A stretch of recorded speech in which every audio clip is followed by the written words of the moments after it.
Assalamualaikum warahmatullahi wabarakatuh teman-teman. Jumpa kembali kita tentunya masih di channel Yudi Purwo, channel yang selalu berbagi tentang kegiatan-kegiatan masyarakat pedesaan, terutama di seputaran dunia pertanian. Teman-teman, pada kesempatan kali ini saya akan berbagi kepada teman-teman semuanya, yaitu tentang penyakit padi ya, yang ada di belakang saya ini, yaitu tentang penyakit patah leher ya. Ini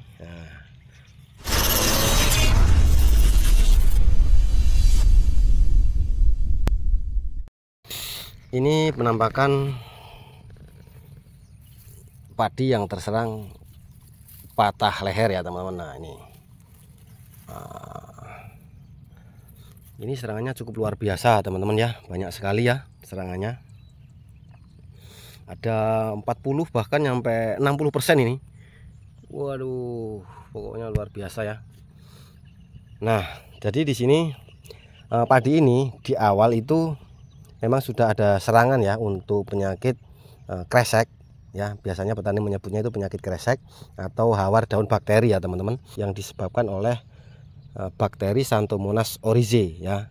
Nah, jamur ini dapat menyerang kapan saja teman-teman, artinya pada fase vegetatif dan juga pada fase generatif. Nah, ini padi ini menyerangnya pada fase generatif. Nah, di samping ini ya teman-teman, ini untuk tetangganya ini menyerangnya pada fase vegetatif teman-teman. Jadi seperti ini nih kondisinya ya. Jadi kemarin itu pada fase vegetatifnya cukup luar biasa, dan ini sudah keluar malai. Nah, ini ya, ini serangannya pada fase vegetatif yang lolos, ini yang lolos daripada serangan pada fase vegetatif. Sekarang ini 100% ini terserang patah leher 100%. Ini awalnya aman, ini tidak terserang patah leher, aman ya. Terus yang sebelah sini ya, ini serangannya pada fase vegetatif dan sembuh. Nah, jadi dampaknya seperti ini ya, dia keluar malai, cuma anakannya tidak keluar beberapa ya. Nih serangannya cukup luas nih waktu ke fase vegetatif. Lalu yang sebelahnya ini, nah ini fase generatif ya teman-teman. Ini sudah panen, terserang penyakit patah leher ya. Nah, ini penyebabnya memang yaitu serangan penyakit kresek ya, yang kurang penanggulangannya sehingga dia terjadi patah leher.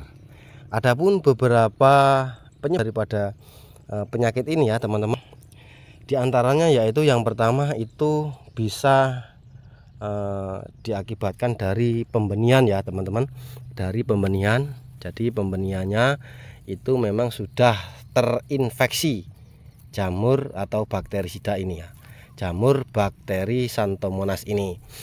Jadi pembenihannya sudah terinfeksi. Maka dari itu kita sebelum melakukan penanaman kita harus seleksi dulu tentang untuk pembenihannya, dari mana asalnya benih ini, terus dari siapa. Jadi artinya kita seleksi untuk pembenihannya, untuk penanggulangannya ya sebelum kita menanam padi. Lalu yang kedua, pemberian pupuk yang tidak berimbang, artinya pemberian kandungan N ya, kandungan N yang cukup tinggi sehingga itu dapat memicu pertumbuhannya bakteri ini ya. Nah, jadi ketika kita akan memberikan pemupukan, kandungan N disesuaikan ya, berapa persen kebutuhannya, jadi tidak terlalu tinggi. Disesuaikan dengan kandungan fosfat dan kaliumnya. Oke teman-teman ya, jadi seperti itu.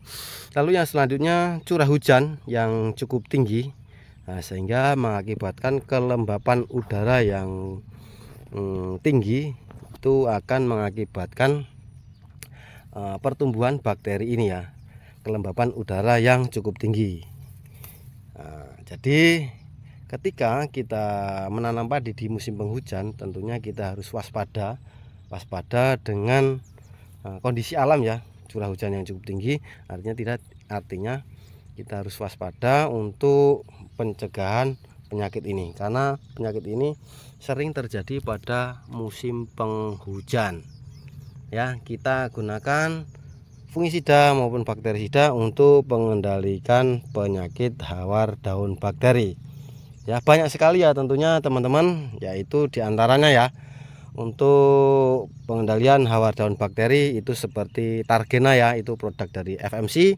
Lalu yang kedua itu ada Besun ya, Besun itu produk dari BASF, Zephyr dan juga Nordok.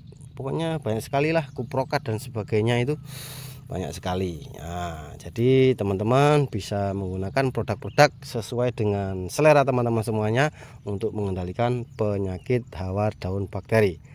Oke teman-teman, cukup sekian, mudah-mudahan bermanfaat. Sekian dan terima kasih.